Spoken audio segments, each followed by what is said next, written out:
So I think that brings up a really good topic of polyamory. Yeah. And we were talking at the start of the show about going over kind of a primer on polyamory, and we've kind of talked about polyamory, but we haven't really explained or defined polyamory versus all the other options that are out there.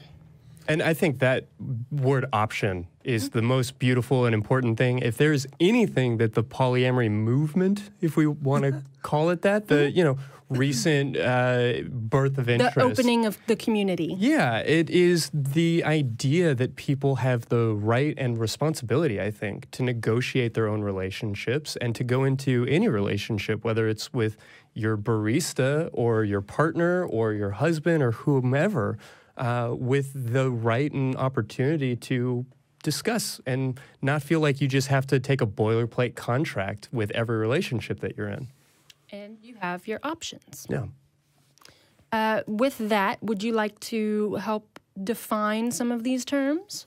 Yeah, I'd love to give you a chance to kind of kick it off and maybe split some of these things out. Yeah, absolutely. I'm the helpless observer. Okay.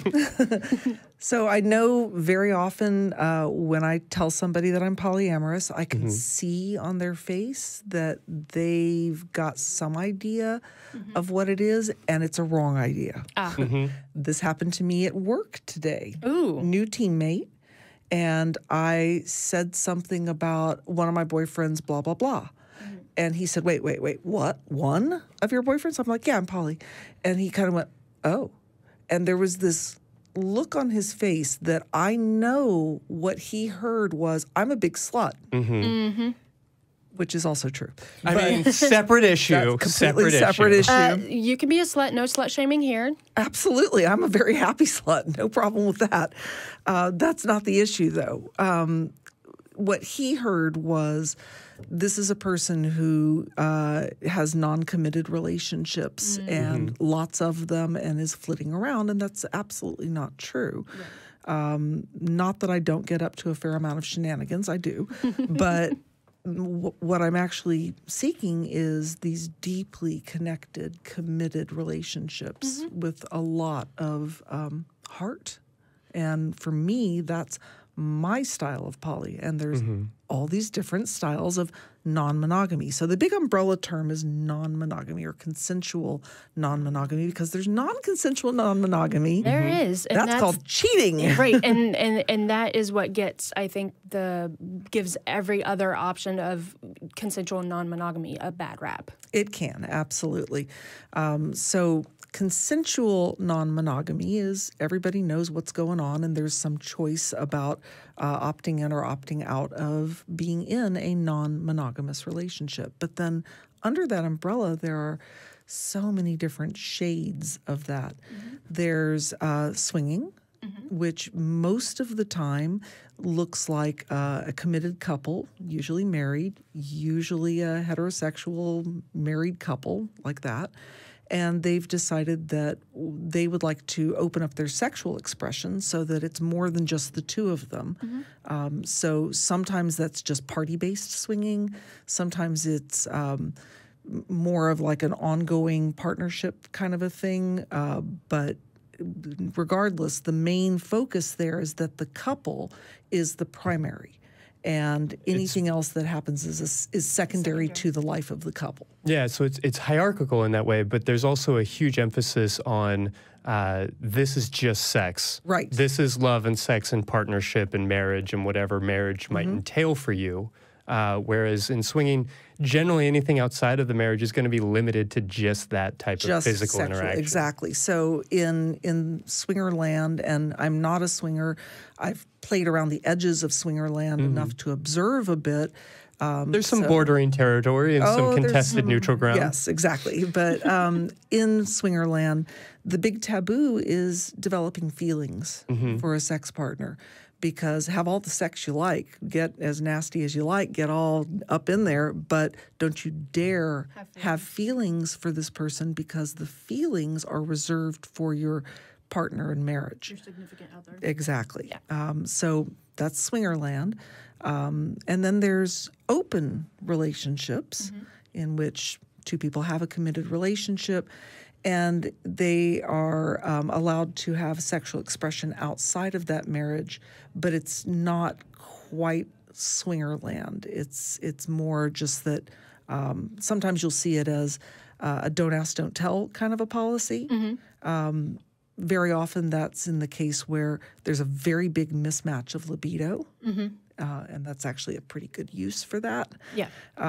So we have a giant mismatch in libido. I know you need to get your needs met. I really don't want to know.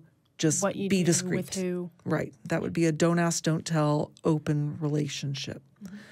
Then you get relationships where it's not so, there's more transparency. It's not don't ask, don't tell, but it's an open relationship in which there's sexual expression, but it's still not really full-fledged relationships.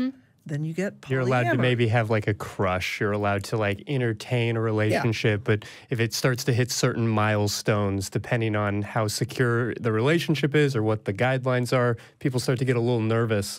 If that secondary relationship starts to feel too important, starts to feel threatening. Because it's supposed to be just go have your fun. This is your fun partner outside the marriage, but it's not supposed to be your partner. And then you've got polyamory, in which my heart is my heart, and I'm capable of loving multiple it to people. Whomever. Yeah, exactly. And I am my primary relationship. That doesn't mean I can't have these really deeply committed relationships with other people, but I am my primary relationship. Sometimes that gets expressed as solo poly. But that's a different shade too. Yeah, there are all these shades and delineations and, people arguing over the right way to do things oftentimes. I don't call myself solo poly because I live with one of my partners. I'm engaged to one of my partners. If I could magically figure out how to get us a house big enough for all of us to be together, I'd live with all of my partners. So I don't call myself solo poly because that's often understood to mean non-domesticated, like we don't live together. Right. So, and then there's relationship anarchy. I was just about to say. And then the last stop on the train, I think. It would be RA, relationship anarchists. And they're a whole nother thing. So. I assume what it sounds like is no relation. Don't put a label on me. Don't tell me who to love or how to love or what to love. I'm just here for today. No strings attached, no expectations, obligations. But that doesn't mean that they might not be deeply, deeply in love. They very well might be. They just don't want to put labels on it. Just no labels. You're not my boyfriend because boyfriend is a label. But I have these intense feelings, and we've been together for 17 years, but no labels. I've met a few people like that. Whether they know to identify themselves that way or not is another story, but I've definitely met some people who would fall into that category. Well, and I, as gently as I can, would love to kick that to the audience. If we could have somebody call in to, I guess, explain, I don't want to say defend, but to really talk about the relationship anarchy label, because anytime I'm presented with it, I feel like I'm stuck in a college dorm room next to like a Scarface poster and a Bob Marley poster as somebody tells me like, why have we got to put all of our music into genres, man? Like, we're just here for the music. We're just here for the love. Everything? Yeah. And, we come to this dichotomy a lot. We spend a lot of time on this show in particular talking about why do we have these labels and, putting everything into a neat box, making people feel like they have to be this, that they have to ascribe to a particular label is really coercive in certain situations and can be really damaging. But, as we talked about in detail last week, it can be really freeing to actually have these adjectives to describe yourself, to define your relationship a little bit, to talk about the explicit obligations or desires or commitments that you're seeking from somebody. So, relationship anarchy, I'm not knocking it, but I'm saying that I don't understand it. And honestly. I think I'd love to hear from somebody who does. Yeah, I think I have difficulty with that idea myself. In theory, on paper, it makes sense to me, but I am someone who, I do not like ambiguity. I hate ambiguity. And so anything without a definition Yeah. scares the piss out of me. What am I to you? Yeah. Yeah. Exactly.